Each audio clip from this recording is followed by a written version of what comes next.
Hi friends, മീനെ വാങ്ങിയിട്ടൊന്നേ വലിയ ഉഷാറായിട്ട് മീൻ വാങ്ങിയിട്ടൊന്ന്. ഇഞ്ഞു കൊണ്ടുവന്നപ്പോഴേ കത്തിരിക്ക് മൂർച്ചയില്ല.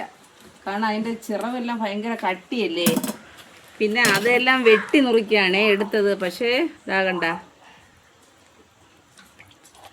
ഇത് ക്ലീൻ പണി ഇനി ഇങ്ങനെ വൗരണം. ഇതാ ഭയങ്കര കഷ്ടം കണ്ട. ഈ സൈഡ് ചെവളയൊന്നും അറക്കാൻ പറ്റണില്ല, ഭയങ്കര കട്ടിയായതുകൊണ്ട് അകമെല്ലാം നല്ല ക്ലീൻ ചെയ്തെടുത്തിട്ടുണ്ട്. അപ്പോഴേ ഭയങ്കര കഷ്ടം. പക്ഷേ വിലയ്ക്ക് കൊള്ളാം, നല്ല ചതവുള്ള മീനാണേ. കണ്ട, നല്ല ഫ്രഷായിരിക്കണേ. ഇവിടെയൊക്കെ വെട്ടിയെടുത്ത്, കാരണം കത്തിരി വെച്ച് നല്ല സ്റ്റൈലാണ് മുറിച്ചിട്ടുണ്ടെങ്കിൽ നല്ല ഭംഗിയായിരുന്നേ. പക്ഷേ ഇതിൻ്റെ തൊലി എടുക്കാൻ പാടില്ല, എങ്കിൽ ഭംഗി ഉണ്ടാവില്ല, ടേസ്റ്റും ഇരിക്കില്ല. ഉരിച്ചെടുത്താൽ വരും, കാണുമ്പോഴേ അത് ഒരുമാതിരി ഇരിക്കും. ഭയങ്കര കഷ്ടം. പിച്ചാത്തിയെല്ലാം നമ്മുടെ ഒരു ചെറുതല്ലേ ഇരിക്കുന്നത്, അതുകൊണ്ടാണ് എങ്ങനെയൊക്കെ റെഡിയാക്കി എടുത്ത്. ബൈ.